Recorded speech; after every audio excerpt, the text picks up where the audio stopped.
तो नमस्कार साथियों, कैसे हैं आप सभी। आई होप कि आप सभी अच्छे होंगे और अपनी पढ़ाई अच्छे से कर रहे होंगे।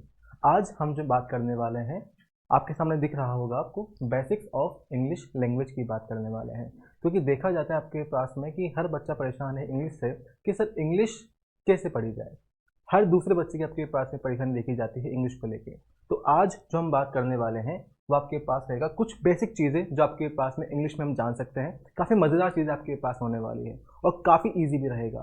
तो आज हम बात करते हैं बेटा हमारी इंग्लिश को लेकर कि इसमें कुछ जो आपके पास में चीज़ें होती कैसे कैसे आगे बढ़ती उनकी हम बात करने वाले हैं। जैसे अगर मैं देखूँ यहाँ पर, सर आप मुझे एक चीज़ बता दो कि आपके पास में जो इंग्लिश है, मेरे बेटा जो आपके पास में इंग्लिश होता है, इंग्लिश,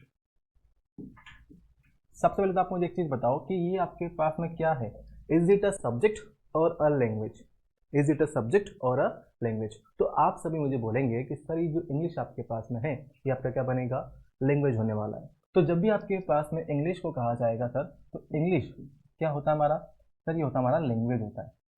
क्या होता है मेरे बेटा, लैंग्वेज होता है। लेकिन अगर आप आगे देखना चाहो यहाँ पर, सर जो लैंग्वेज हमारे पास में होता है, लैंग्वेज का सबसे बेसिक से बेसिक यूज क्या हो सकता है, हम कहाँ लैंग्वेज का यूज़ करेंगे।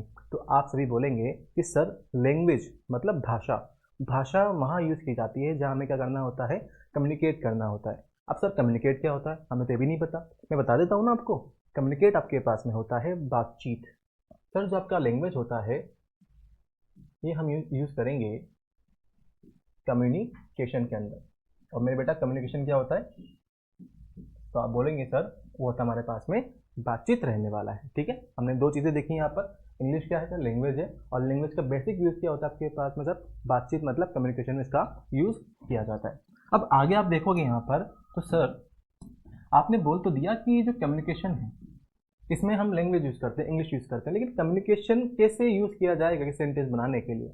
आपने देखा होगा कि अगर मैं एक सेंटेंस लिखूँ यहाँ पर कि, चलो मुझे ज़रा बताना कि यहाँ जो करण लिखा हुआ है, आपने एक चीज़ सुनी होगी, पार्ट्स ऑफ स्पीच।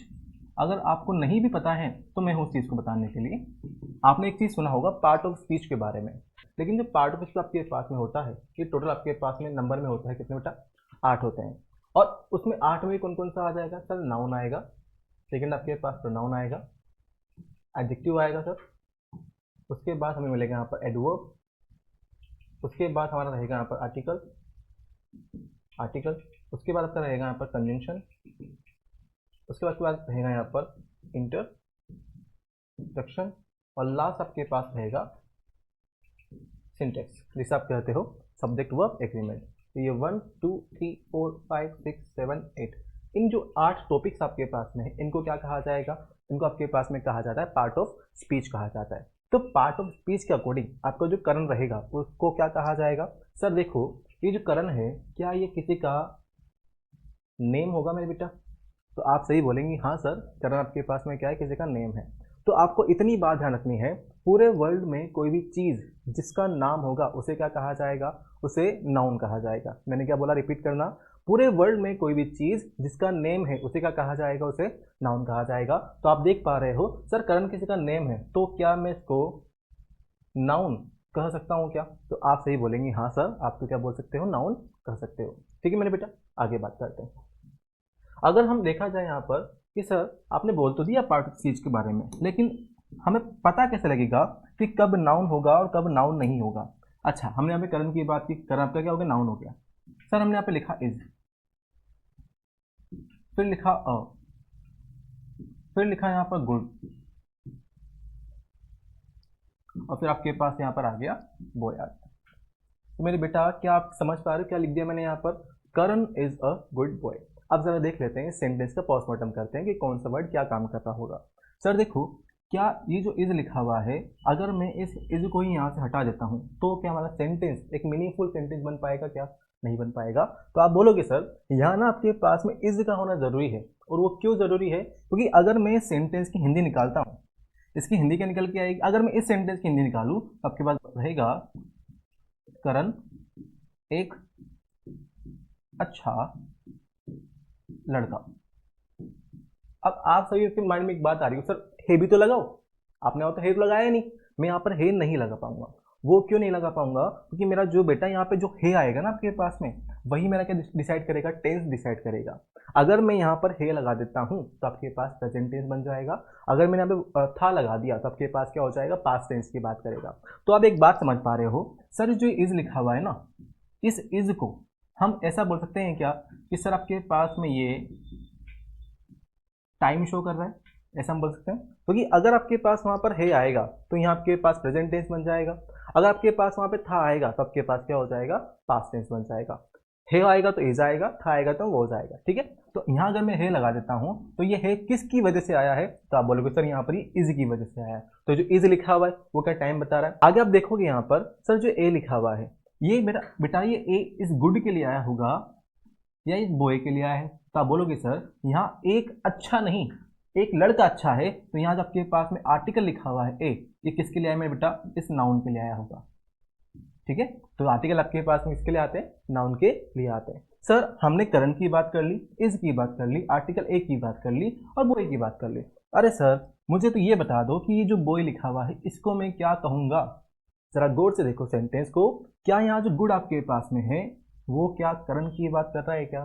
तो आप बोलोगे हाँ सर ये करण की बात कर रहा है। और करण मेरे बेटा नाउन है क्या? नाउन है। तो आपने एक टॉपिक का नाम सुना होगा एडजेक्टिव, जिसे क्या कहा जाता है? A word which qualifies a noun और प्रोनाउन इज कॉल्ड एडजेक्टिव। तो यहाँ आपके पास में क्या होगा? क्या ये गुड वर्ड इस करण को क्वालिफाई कर रहा है, इसकी विशेषता बता रहा है, तो इसे आपके पास में क्या कहा जाएगा? इसे एडजेक्टिव कहा जाएगा, बोले तो विशेषण कहा जाएगा। हिंदी की बात करूं तो मैं, हमारे पास में कंप्लीट सेंटेंस हो गया, करण इज अ गुड बॉय। अब जरा देखो, क्या ये अकेले करण से सेंटेंस कंप्लीट हुआ है क्या? नहीं सर, इज भी तो है। क्या अकेले इज के साथ में सेंटेंस कंप्लीट हो गया क्या? नहीं सर। सर ये भी तो आपके पास आया, ये भी आया, ये भी आया। तो क्या मैं ऐसा बोल सकता हूँ क्या, यहाँ जो आपके पास में करण लिखा हुआ है, यहाँ जो आपके पास में करण है, क्या सर ये वर्ड होगा? तो आप बोलेंगे हाँ सर ये एक वर्ड है। सर इस हिसाब से तो आपके पास जो इज लिखा हुआ है ये भी क्या हो जाएगा? हमारा एक वर्ड ही तो है सर। सर यहाँ जो ए लिखा हुआ है ये भी तो क्या है सर? वर्ड है। सर जो गुड लिखा हुआ है ये भी क्या है? वर्ड। और सर बॉय आपके पास ये भी क्या हो जाएगा? वर्ड हो जाएगा। अब जरा मुझे एक चीज बता दो, क्या अकेला वर्ड कभी सेंटेंस बना पाया क्या? तो आप बोलोगे नहीं सर। तो सर एक वर्ड आपके पास में ये है, एक ये है, आगे आपके पास ये, आगे आपके पास नहीं। तो क्या ऐसा मैं बोल सकता हूँ क्या, जब भी हम कम्युनिकेशन की बात करेंगे तो कम्युनिकेशन में हम किसका यूज करते हैं बेटा? सेंटेंस का यूज करते हैं। और सेंटेंस किससे बनता है? तो आप बोलोगे sir group of words is called sentence. क्या कहोगे बेटा? रिपीट करना, group of word is called sentence. तो आई बात समझ में? तो आज हम बात करते हैं, हमारे टॉपिक पर आते हैं, जो हमारा टॉपिक स्टार्ट किया था हमने। ठीक है, आगे देखोगे आप यहाँ पर सर कम्युनिकेशन था, तो कम्युनिकेशन में हम किसका यूज करेंगे बेटा? सेंटेंस का यहाँ पर यूज करने वाला है। आगे बात समझ। और क्या इस सेंटेंस को मैं वाक्य बोल सकता हूँ? और अगर मैं इंग्लिश में लिखूं यहाँ पर तो आपके पास में क्या हो जाएगा? ग्रुप ऑफ वर्ड्स हम कह सकते हैं इस चीज को। ठीक है, ग्रुप ऑफ वर्ड्स बोल सकते हैं। ठीक है सर, आपने बोल दिया group of word is called sentence होता है, लेकिन हमें एक बात और बोलनी पड़ेगी यहाँ पर, और वो क्या रहेगा मेरे बेटा? ग्रुप ऑफ वर्ड तो सर रहेंगे, लेकिन ग्रुप ऑफ वर्ड कैसे रहेंगे आपके पास में?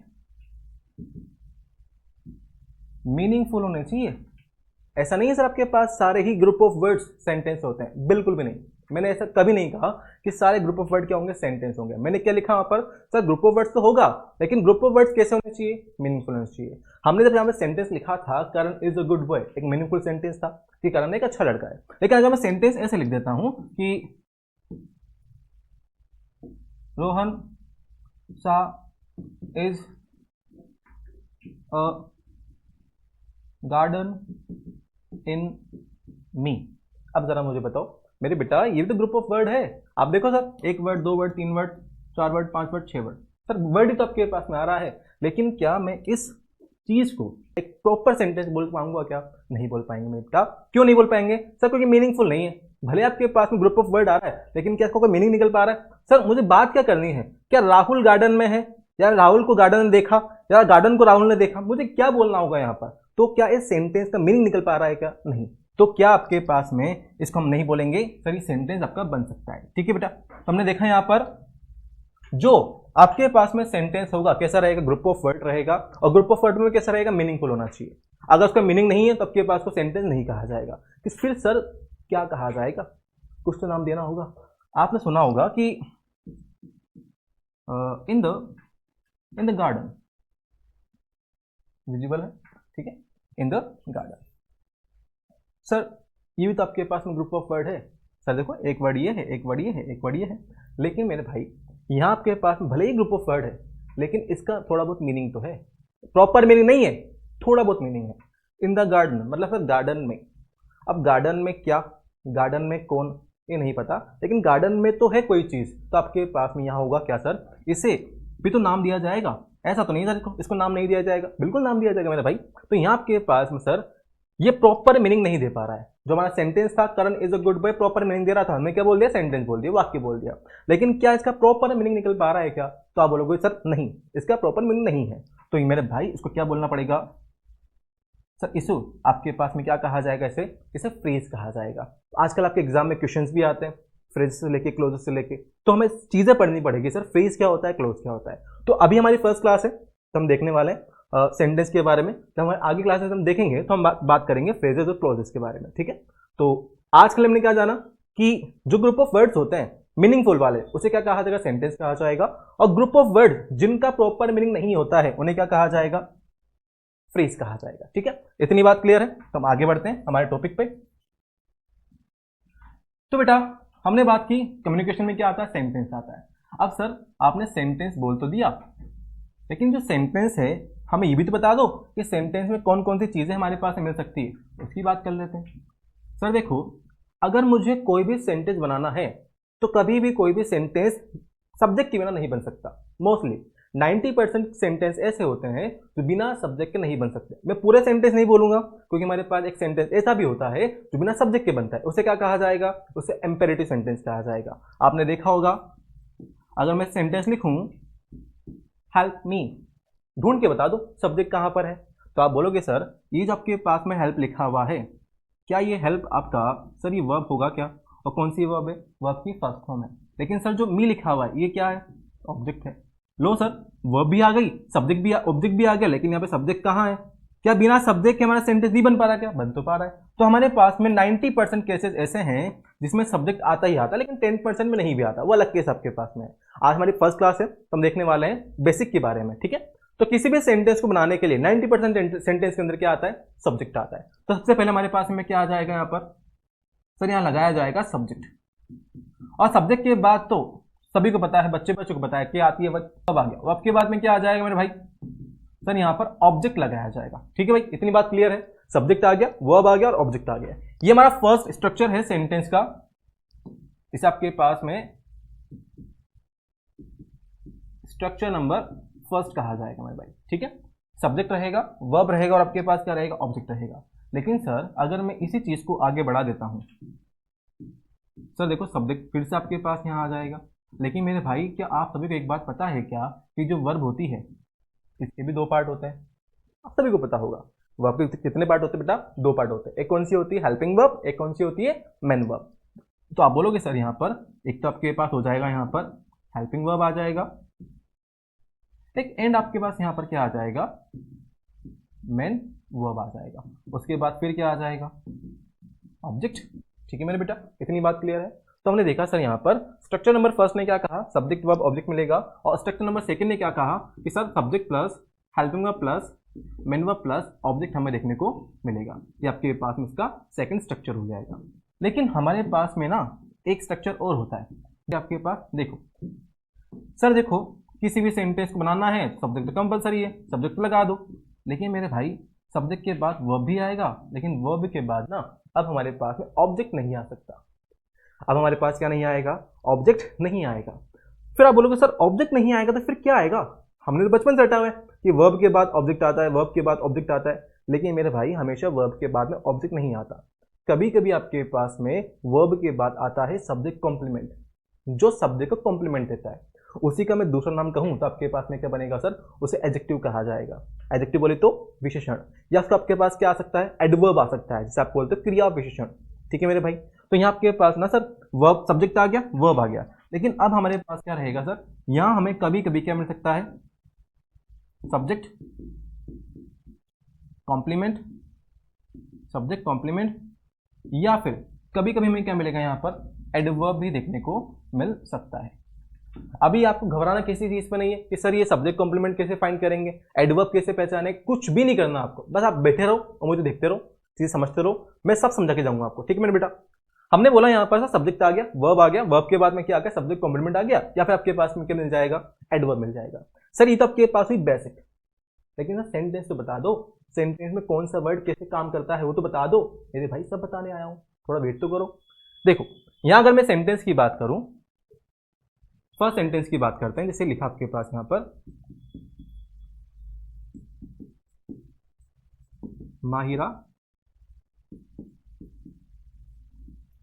Played hockey, Mahira played hockey. बेटा हमने एक सेंटेंस लिखा है, माहिरा प्लेड हॉकी। अब ना जब तक आप सेंटेंस में कौन सा वर्ड किस तरह से काम कर रहा है, कौन से वर्ड का कौन सा पार्ट ऑफ स्पीच होगा नहीं पहचान पाओगे, तब तक आपका नॉलेज अधूरा माना जाएगा। मैंने बेटा सेंटेंस में क्या लिखा हुआ है, माहिरा प्लेड हॉकी लिखा हुआ है। सर कितने वर्ड हैं, 3 वर्ड हैं। तो सर 3 वर्ड स्ट्रक्चर कौन सा होता है, आपके पास ये रहा, सब्जेक्ट मिलेगा सर, वर्ब आएगा और क्या आ जाएगा मेरे बेटा, ऑब्जेक्ट आ जाएगा। तो आप सभी बोलोगे कि सर देखो यहां जो आपके पास लिखा हुआ माहिरा है, क्या मैं इस माहिरा को इस सेंटेंस का सब्जेक्ट बोल दूं? तो आप सभी बोलेंगे हाँ सर सब्जेक्ट बोल दूं। इसके बाद जो प्लेड लिखा हुआ है भाई, क्या इसको मैं यहाँ पर वर्ब बोल दूं?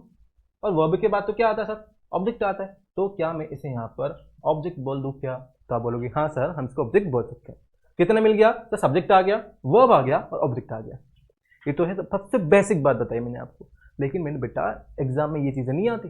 एग्जाम में क्या आता है, इनका पार्ट ऑफ स्पीच पूछा जाता है। आजकल आपके पास एग्जाम में क्वेश्चन ऐसे भी आ गए हैं, एक सेंटेंस देगा, नीचे अंडरलाइन कर देगा, बताओ पार्ट ऑफ स्पीच क्या है, एडवर्ब है, एडजेक्टिव है, बताओ क्या होगा। जब तक नहीं पता है पूरा नॉलेज नहीं कर पाओगे बेटा, जब तक रटोगे प्रॉब्लम आएगी आएगी। हमने क्या बोला, इंग्लिश कोई सब्जेक्ट नहीं है, लैंग्वेज है, बोलना पड़ेगा, सीखना पड़ेगा, तब जाके आपके पास हो पाएगा। ठीक है, और उसके लिए तो मैं हूं आपके पास, बस मुझे थोड़ा सा आपका टाइम चाहिए रहेगा। आप बस मुझे देखते रहो, मैं आपको सिखा के भेज दूंगा यहाँ पर, और आपका एग्जाम में हर एक क्वेश्चन बनेगा। माहिरा आपके पास लिखा हुआ है, माहिरा प्लेड हॉकी लिखा हुआ है। सर देखो ये जो आपके पास है माहिरा है, अभी हमने थोड़ी देर पहले बात की थी, सर जो माहिरा है क्या ये किसी पर्सन का नेम होगा क्या? तो आप बोलेंगे हाँ सर ये नेम होगा। हमने थोड़ी देर पहले और बात की थी, पूरे वर्ल्ड में कोई भी चीज जिसका नेम होता है उसे क्या कहा जाएगा, उसे सर नाउन कहा जाएगा। तो क्या ये जो माहिरा लिखा हुआ है, माहिरा वर्ड का पार्ट ऑफ स्पीच आपके पास में क्या आ गया सर, उसे नाउन कहा जाएगा। सर यहाँ जो आपके पास में प्लेड लिखा हुआ है, इसे क्या कहा जाएगा सर, इसे आपके पास में वर्ब कहा जाएगा। और वर्ब में कौन सा वर्ब कहा जाएगा सर, इसे एवी कहा जाएगा। अब बोलोगे अरे सर ये क्या लगा दिया एवी, तो समझ ही नहीं आ रहा एवी क्या होता है।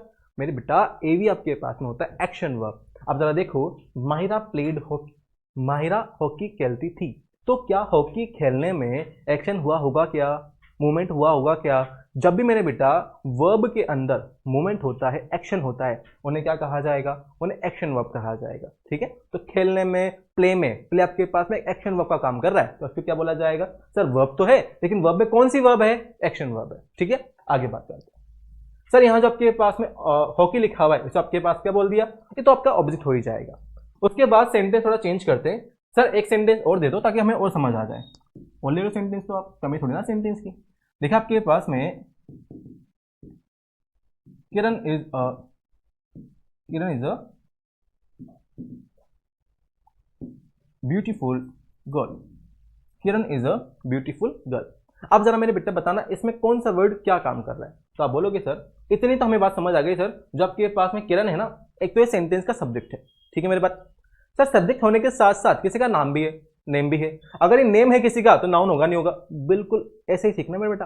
सर ये आपके पास में नाउन हो जाएगा, 100% ये नाउन बनेगा। ठीक है, उसके बाद देखो सर यहाँ जो आपके पास में इज लिखा हुआ है, सर हमने पढ़ा है, हमारे मास्टर जी ने पढ़ाया था बचपन में कि इज़ के बाद में क्या आता है, आईएनजी आता है, और इज़ आपके पास में क्या होता है, हेल्पिंग वर्ब होता है। लेकिन मेरे बेटा इज़ आपका हेल्पिंग वर्ब भी है और आपका मेन वर्ब भी है। तो सर दिक्कत आपके पास यहाँ आती है, इस इज को मैं यहाँ पर एज अ हेल्पिंग वर्ब मानूंगा या फिर मेन वर्ब कहूंगा इस चीज को मैं। मेरे बेटा देखो या इज के बाद में क्या यहाँ पर कहीं ना कहीं सेंटेंस के अंदर आईएनजी वाली फॉर्म आ रही है क्या? तो आप बोलोगे सर नहीं, यहाँ पर कहीं भी आपके पास आईएनजी नहीं आ रहा है। तो इसको मैं हेल्पिंग वर्ब ना बोलकर क्या बोलूंगा, इसको बेटा इसको कहा जाएगा मेन वर्ब। सर हम कैसे पहचानेंगे कि कब तो इज हेल्पिंग वर्ब है, कब मेन वर्ब है? कुछ भी नहीं करना, कुछ भी नहीं करना आपको। करना क्या है, अगर इज एम आर के बाद में आईएनजी वाली फॉर्म मिल जाती है सेंटेंस के अंदर, तो इज एम आर क्या है, हेल्पिंग वर्ब है। अगर सेंटेंस में अकेला इज एम आर ही आ रहा है, उसे क्या कहा जाएगा, मेन वर्ब कहा जाएगा। अब देखो क्या सेंटेंस में इज अकेला ही आ रहा था क्या, इसे हमने क्या बोल दिया, मेन वर्ब बोल दिया। अब पीछे आ जाओ सर, यहां जो गर्ल लिखा हुआ है, सर ये गर्ल और ये किरण दोनों सेम ही तो है, पर्सन की तो बात कर रहा है। अगर सर पर्सन की बात कर रहा है तो ऑब्वियस ही बात, ये भी नाउन होगा। ठीक है मेरे भाई, ये भी नाउन होगा। अब हम नाउन के पार्ट्स की बात नहीं कर रहे, बस अभी हम नाउन पहचानना सीख रहे हैं, तो आपके पास ये भी क्या हो जाएगा सर, नाउन हो जाएगा। अब सर मुझे बता दो ये ब्यूटीफुल क्या होगा। सर मुझे थोड़ा थोड़ा समझ आ रहा है कि आप कहाँ जा रहे हो। सर ये जो ब्यूटीफुल है, मैं आपसे क्वेश्चन से क्वेश्चन किया करो, अगर कोई समझ नहीं आ रहा ना आपके पास में कोई टॉपिक, क्वेश्चन से क्वेश्चन कर लो। मेरे बेटा ब्यूटीफुल है सर, ब्यूटीफुल मतलब क्या होता है आपके पास में, सर ब्यूटीफुल मतलब आपके पास में होता है खूब सूरत। अगर हिंदी में गड़बड़ हुई हो तो मुझे माफ करना, ओम साई राम। ठीक है मेरे बेटा, आगे बात करते हैं। सर जो ब्यूटीफुल है इसका मतलब क्या होता है, खूबसूरत होता है। सर इस सेंटेंस में खूबसूरत कौन है, तो आप बोलोगे सर इतनी बात हमें पता है, कौन है खूबसूरत, सर किरण खूबसूरत है। अगर सर किरण खूबसूरत है तो सर किरण तो क्या था, नाउन था। तो क्या ये वर्ड नाउन क्वालिफाई कर रहा है क्या, अगर ये वर्ड नाउन क्वालिफाई कर रहा है मेरे बेटा, तो जो ब्यूटीफुल है इसे क्या कहा जाएगा सर, इसे यहाँ पे कहा जाएगा एडजेक्टिव कहा जाएगा। ठीक है मेरे भाई, इतनी बात समझ आई। ठीक है, तो आप इसको इतना नोट कर लीजिए, हम आगे बात करते हैं।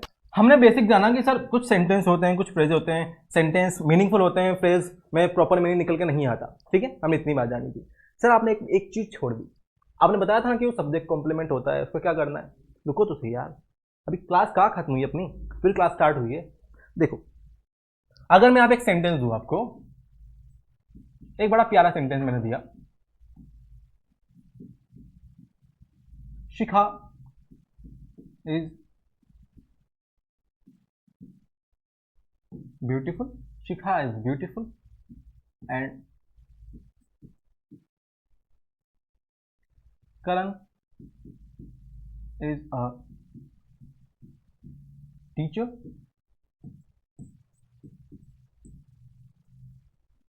Rohan saw me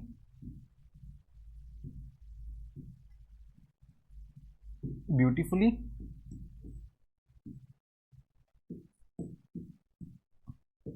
She knows me very well. एक लास्ट सेंटेंस हो, they saw a teacher।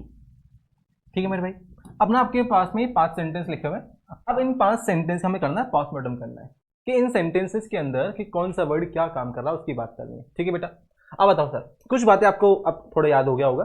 Sir देखो शिखा ना, इतनी बात हम समझ चुके हैं, शिखा आपके पास किसी का नाम है, नेम है, सर आपके पास ये क्या बनेगा, नाउन बनेगा। ठीक है मेरे भाई, नाउन बन गया।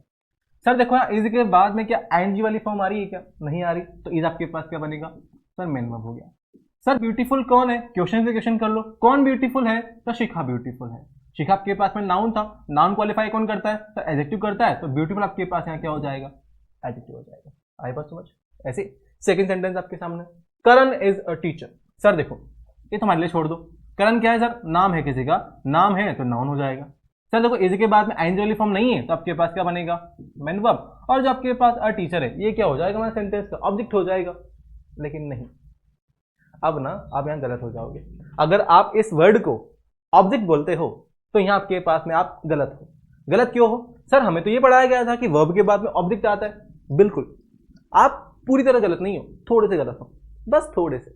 इधर देखो, करण इज अ टीचर, एक ये सेंटेंस है, एक सेंटेंस आपके पास लिखा हुआ है this oh a teacher.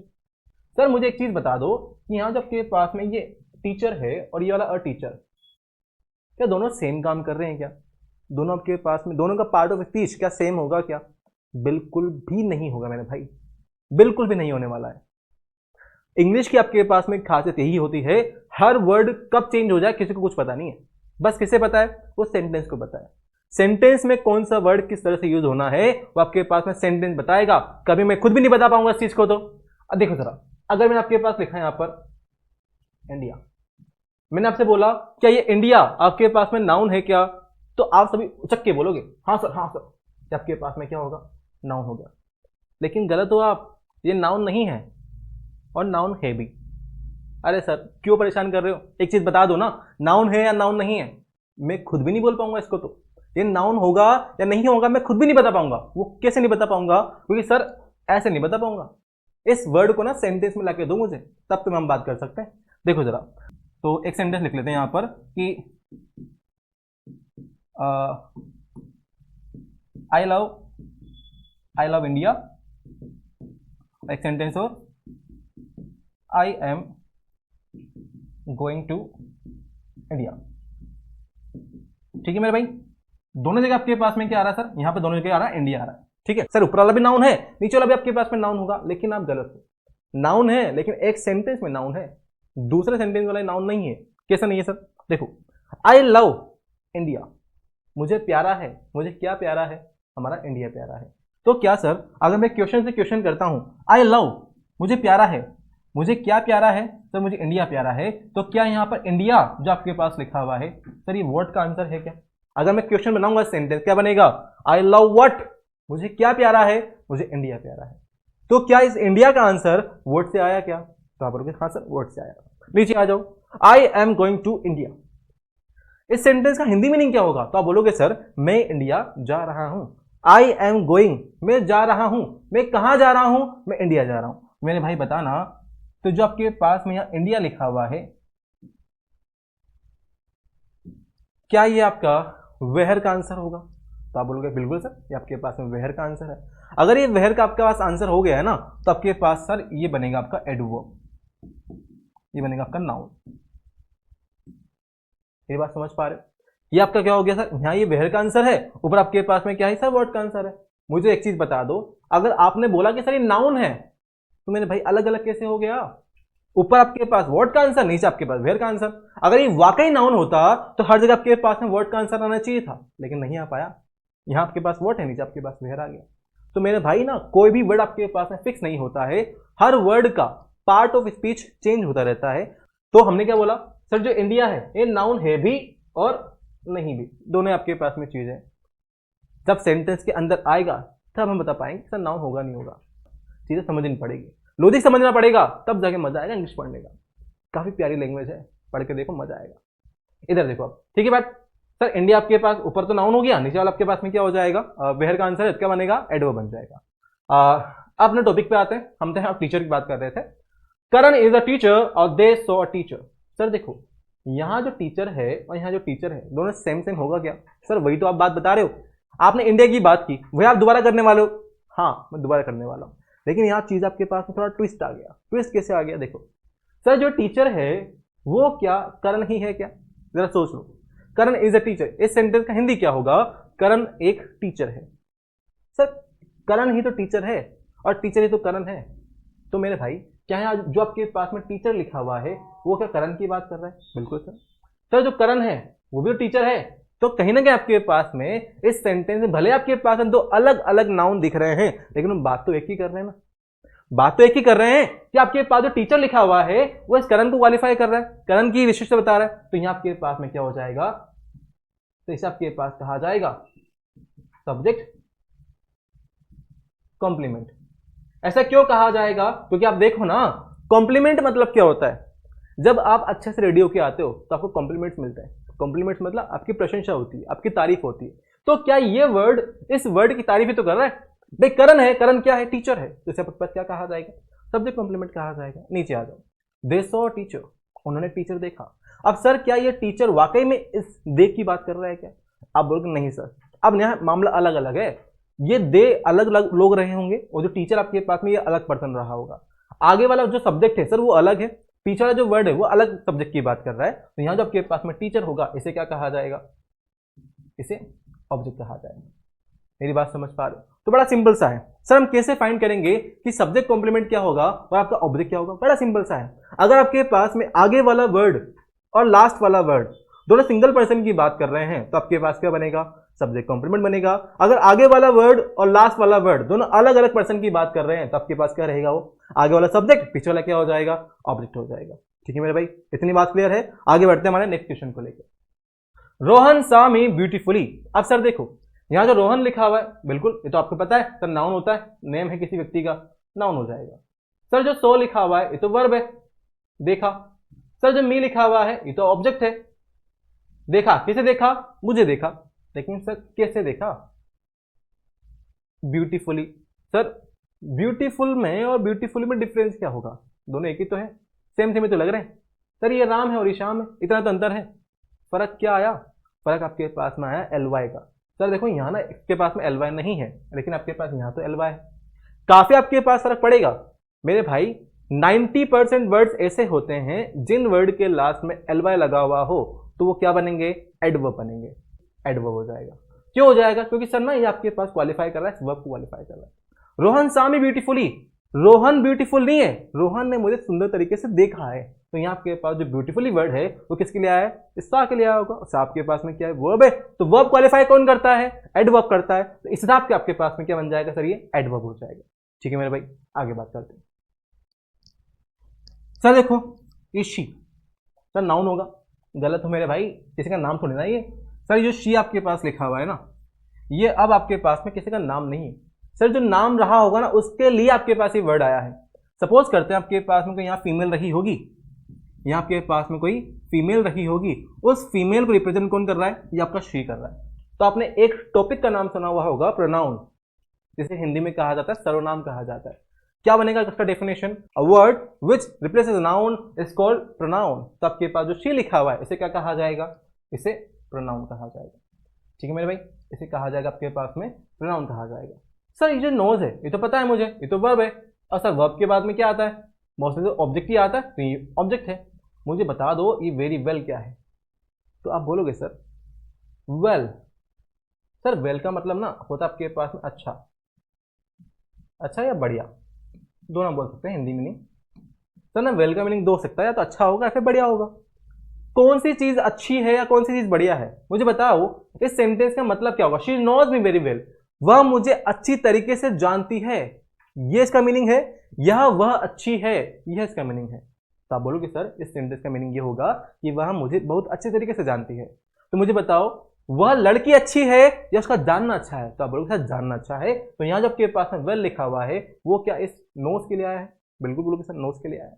Sir knows तो वर्ब है, वर्ब क्वालिफाई कौन करता है? एडवर्ब करता है। तो जो वेल आपके पास में होगा मेरे भाई ये क्या हो जाएगा? एडवर्ब हो जाएगा। और सर यहाँ जो आपके पास वेरी है, वेरी किसके लिए आया होगा सर? वेरी का पार्ट ऑफ स्पीच क्या है? जरा देखो यहाँ पर। सर अच्छा या बढ़िया है, लेकिन क्या बढ़िया है और कितना? सर बहुत बढ़िया है। क्या ये वेरी आपके पास, वेरी का हिंदी मीनिंग जो आपके पास में होता है वो क्या होता है सर? बहुत होता है। आप नहीं बोलते थैंक यू वेरी मच, आपका बहुत बहुत शुक्रिया, बोलते हो ना? तो जो आपके पास वेरी लिखा हुआ है इसका हिंदी मीनिंग क्या होता है? बहुत होता है। सर कौन सी चीज बहुत है? सर वो अच्छे से जानती बहुत है। तो जो वेरी आपके पास आया उसके लिए वेल के लिए आया है। तो इस हिसाब से ना आपके पास जो वेरी है वो भी क्या बनेगा मेरे बेटा? एडवर्ब आपके पास में रहने वाला है। ठीक है, तो बताओ कितनी बात क्लियर है? आज हमने जो इतनी बात की इतनी बात क्लियर है। हमने नाउन के बारे में देखा, प्रोनाउन के बारे में देखा, एडजेक्टिव के बारे में देखा, एडवर्ब देखा, सब्जेक्ट कॉम्प्लीमेंट देखा, कौन सा वर्ड किस तरह से काम करता है, इन सब चीजों के बारे में बात की। इतनी बात समझ पा रहे हो मेरी? अगर समझ पा रहे हो तो थम्स अप कर देना, आगे हम बात करते हैं। ठीक है मेरे बेटा, आगे बढ़ते हैं चीजों को लेकर कि आगे आपके पास में कौन कौन सी चीजें आ सकती है। ये आपके पास बड़ी बेसिक से हमने बात कर ली। अब सर हमने बात तो की है सब्जेक्ट की, स्टार्टिंग में हमने जो बात की बेटा सब्जेक्ट की बात की, लेकिन सर सब्जेक्ट के बाद ये वर्ब भी तो आ रही है। सर यहाँ भी वर्ब है, यहाँ भी वर्ब है। सर यहाँ पे नो में एस लगा हुआ है, यहाँ आपके पास में सेकंड फॉर्म है, तो यहाँ तो कुछ लगाया हुआ ही नहीं है। तो हम कैसे पहचानेंगे सर कौन सी वर्ब कैसे काम करेगी, कौन सी वर्ब की फॉर्म क्या क्या हो सकती है? उसकी बात कर लेता ना, मैं हूं ना यार, क्यों दिक्कत दे रहा है, मैं हूं ना यहाँ पर। अब आगे बात करते हैं। सर देखो यहाँ आपके पास अगर मैं वर्ब की बात करूं तो सर वर्ब आपके पास में कहा जाता है, वर्ब को हिंदी मीनिंग क्या होता है इसका? क्रिया होता है। अब मैं आपसे पूछ लूं कि किसी भी वर्ब की कितनी फॉर्म बन सकती है, तो आप बोलोगे सर वर्ब की first form, second form, third form. हमारे मास्टर जी ने बताया था वर्ब की फर्स्ट फॉर्म होती है, सेकंड फॉर्म होती है और थर्ड फॉर्म होती है। मैंने देखा हुआ है कि कई के बच्चे आपको बोलते हैं कि V1 V2 V3। मेरे बच्चे मैथ्स में होता है V1 V2 V3, तो यहाँ हम किसकी बात कर रहे हैं? लैंग्वेज की बात कर रहे हैं। हम क्या बोलेंगे? First form of a verb, second form of verb और third form of a verb. अगर बात करें सर वर्ब की, तो वर्ब की ना आपके पास में टोटल, मैं टोटल की बात कर लेता हूं, टोटल आपके पास में 6 फॉर्म्स होती है। कितनी फॉर्म्स होती है? रिपीट करना, 6 फॉर्म्स होती है। सर अगर मैं बात करूं यहाँ पर, सर एक तो वर्ब की फर्स्ट फॉर्म आ जाएगी, बचपन से पढ़ते हैं सर ये तो। वर्ब की सेकंड फॉर्म आ जाएगी, वर्ब की थर्ड फॉर्म आ जाएगी। फोर्थ फॉर्म कौन सी होती है? सर फोर्थ तो नहीं आती, फोर्थ हमारे मास्टर जी ने बताई नहीं, फोर्थ कौन सी होती है? अरे मैं होना यार, रुक तो जा। सर देखो वर्ब की first form, second form, third form, उसके बाद मेरे बेटा फोर्थ फॉर्म आएगी, और फोर्थ कौन सी होती है? वर्ब की first form plus ING.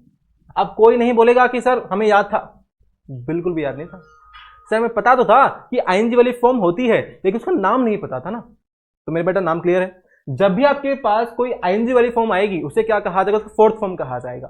Sir fourth form ING वाली हो गई तो मुझे समझ आ रहा है सर, फिफ्थ आपके पास जो रहेगी ना वो कौन सी रहेगी? वर्ब की फर्स्ट फॉर्म प्लस एस या ईएस वाली रहेगी। बिल्कुल मेरे बेटा ये रहने वाला है। कितनी फॉर्म्स आ गई? 5 फॉर्म्स आ गई। सर 6 भी तो होती है, 6 बोल रहे हो आप, तो आपके पास कौन सी रहेगी? 2 प्लस वर्ब की फर्स्ट फॉर्म। कौन सी रहने वाली है? 2 प्लस वर्ब की फर्स्ट फॉर्म आपके पास रहने वाली है। हो गए 6 फॉर्म। अब अगर यहाँ बात कर लेते हैं, एग्जाम्पल की बात कर लेते हैं। सर देखो अगर बात की जाए यहाँ पर प्ले, एक तो आपके पास है लिया, एक आपके पास हमने बात की यहाँ पे शर्ट, एक हमने बात की यहाँ पर राइट।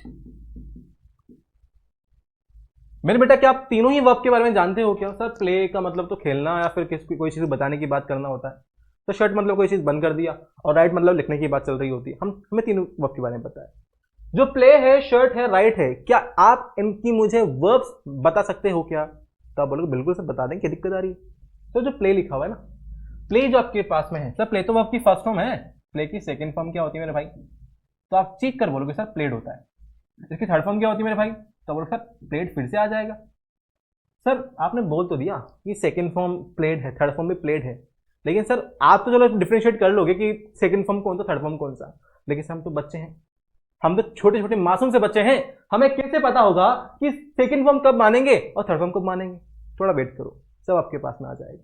तो प्ले फर्स्ट फॉर्म है, प्लेड सेकंड फॉर्म है, और प्लेड आपके पास में क्या है? थर्ड फॉर्म है। सर जब आपके पास में प्लेइंग होगा वो क्या हो जाएगा? फोर्थ फॉर्म हो जाएगा। सर जो प्लेज रहेगा वो क्या रहेगा आपके पास में? 6 फॉर्म रहेगा, और टू प्ले हमारे पास में क्या आ जाएगा? सर ये हमारा 6 फॉर्म आ जाएगा। अब बताओ जरा, आपके पास कोई और तरीका भी है इस प्ले वर्ब को लिखने का? बिल्कुल भी नहीं होगा, बिल्कुल भी नहीं मेरे भाई। अगर आपको प्ले सेंटेंस में यूज करना है तो आप इन 6 तरीकों से यूज कर पाओगे। Play, played, played, playing, place, और क्या आ जाएगा मेरे बेटा? टू प्ले आ जाएगा। इससे आगे बात की जाए, यहां पर शर्ट की बात करते हैं। तो शर्ट जो लिखा हुआ है, मुझे समझ आ रहा है इसकी सेकंड फॉर्म क्या बनेगी? शर्टेड। शर्टेड बोल दूं? नहीं बोल पाएंगे बेटा। यहाँ आपके पास क्या रहेगा सर? शर्ट। हाँ सर अब तो शर्टेड आएगा, थर्ड फॉर्म आपके पास में आ गई। ईडी लगता है थर्ड फॉर्म में? तो बिल्कुल भी नहीं, ये आपके पास में क्या आएगा? शर्ट ही आएगा। अरे सर ये क्या कर रहे हो आप? ऊपर आपने बोला कि second form third form differentiate करना है, हम कर लेते हैं, आपने तो एक बीमारी और बढ़ा दी।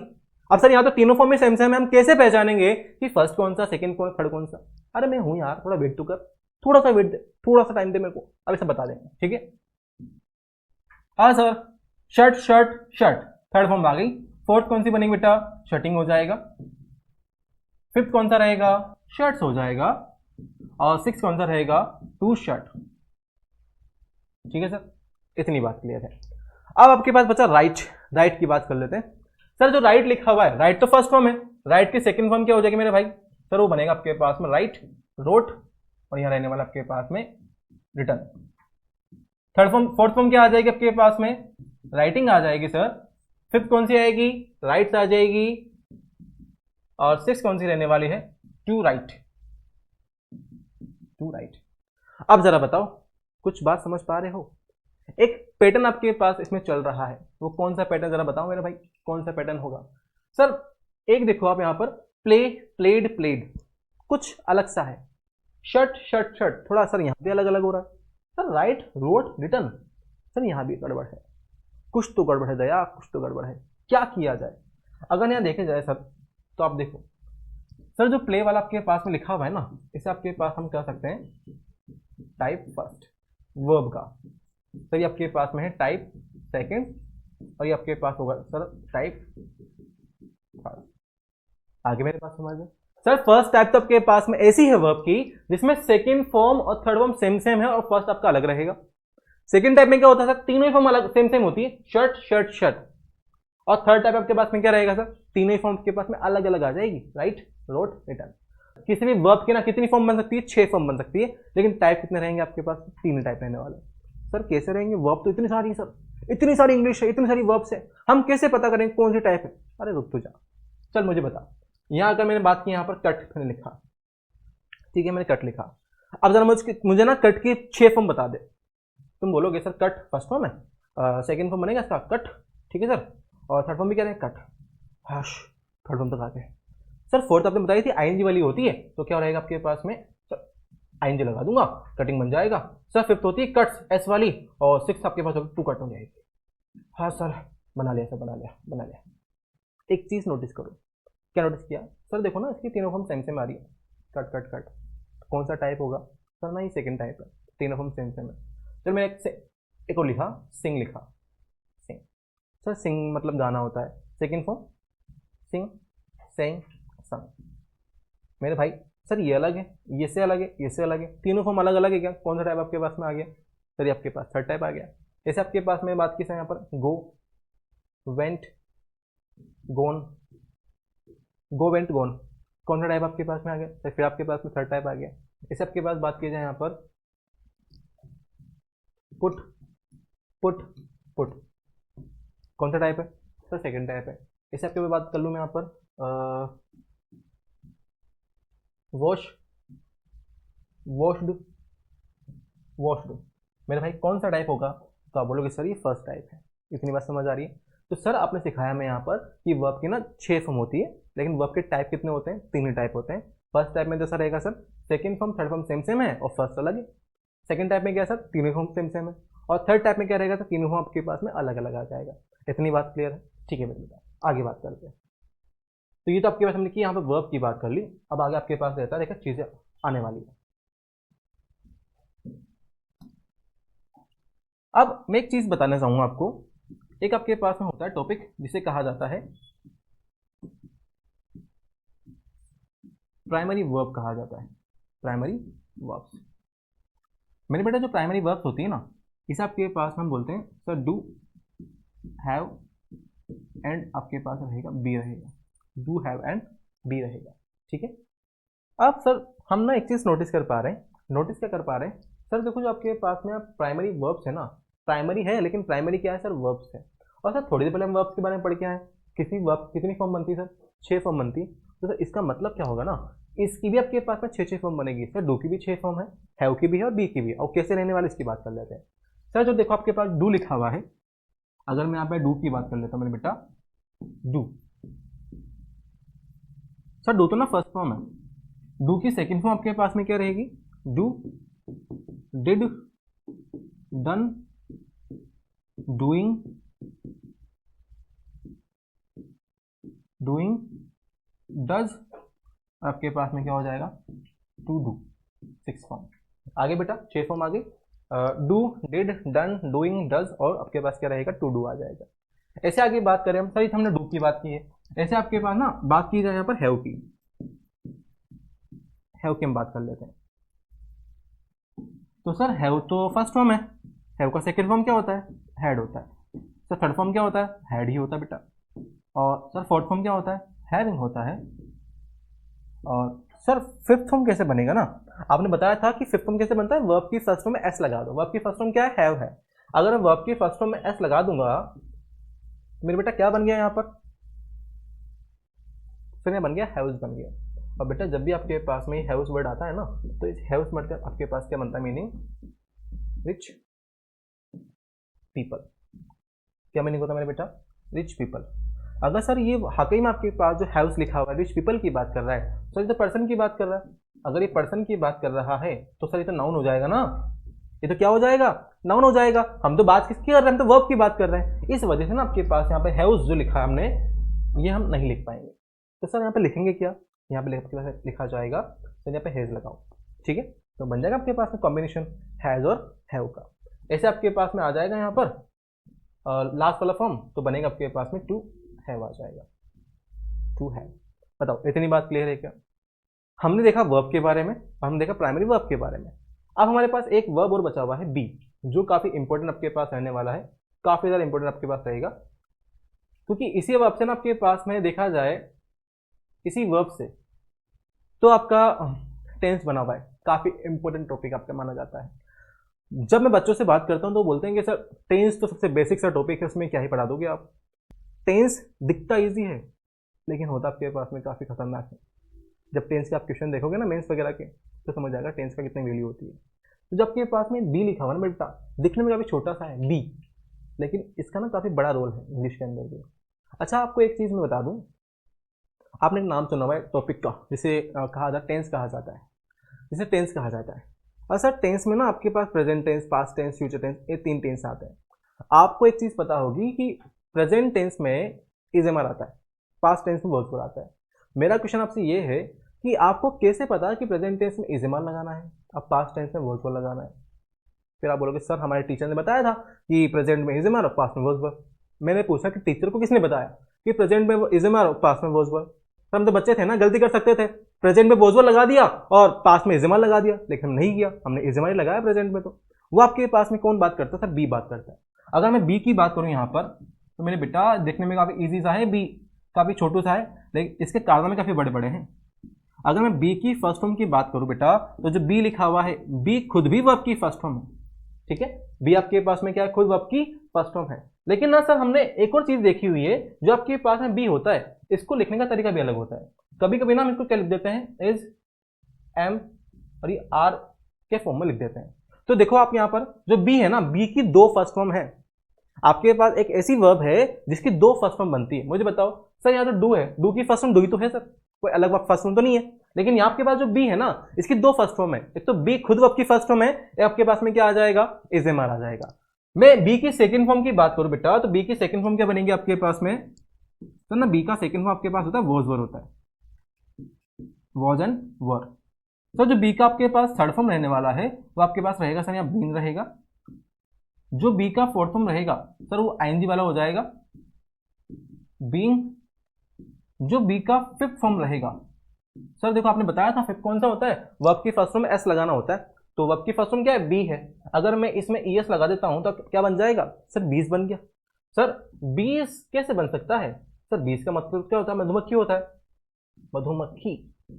सर 20 मतलब तो क्या होता है, मधुमक्खी होता है ना। लेकिन ये तो सर फिर आपके पास नाउन हो गया, हम तो बात किसकी कर रहे हैं, हम तो सर वर्ब की बात कर रहे हैं। तो यहाँ आपके पास फिर क्या होगा सर, नहीं लगाओगे सर, आप नहीं लगा सकते यहाँ 20, फिर क्या लगाना होगा मेरे बेटा, फिर यहाँ पे इज लगाना पड़ेगा, दोबारा इज लगाना पड़ेगा, ठीक है। आगे बात करते हैं। और आपके पास जो सिक्स्थ फॉर्म रहेगा काफी ज्यादा इंपॉर्टेंट है सर, वो 2 लगा दो, वर्ब की फर्स्ट फॉर्म क्या है, बी लगा दो, 2 + बी, क्लियर है।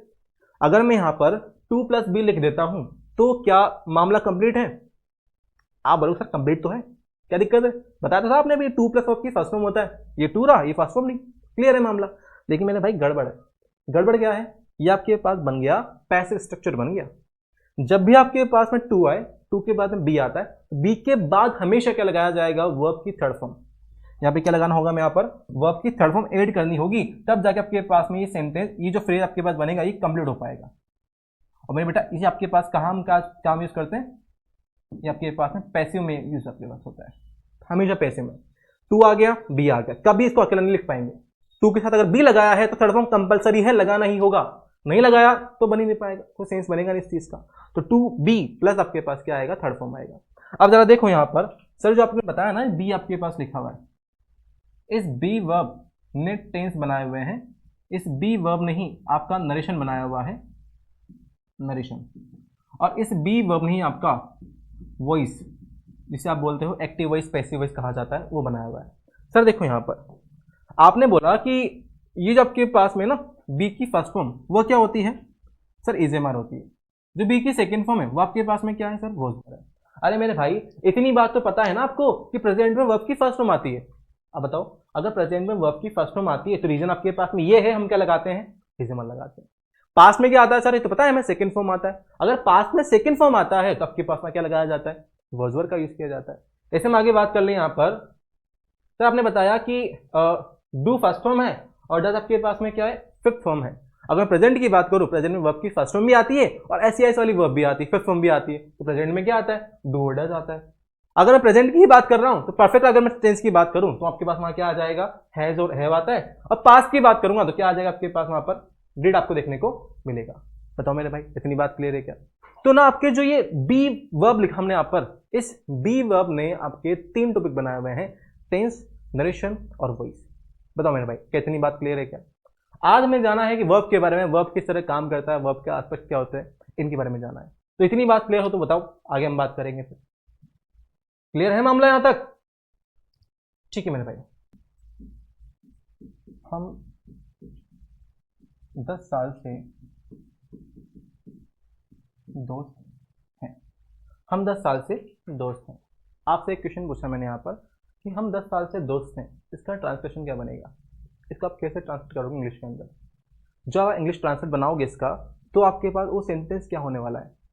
शायद मुझको आपको आंसर पता है जो आप आंसर बोलोगे यहाँ पर। अब हो सकता है मैं गलत हूँ, शायद आप इसका आंसर बोल दो कि we are friends for 10 years। हम 10 साल से दोस्त हैं। हो सकता है आप इसका आंसर क्या बोलो? We are friends for 10 years। हम 10 साल से दोस्त हैं। लेकिन मेरे भाई, अगर आपने इसका आंसर ये बता दिया ना, तो आप सरासर गलत हो यहाँ पर। इसकी इंग्लिश कभी भी आपके पास ये नहीं बन सकती।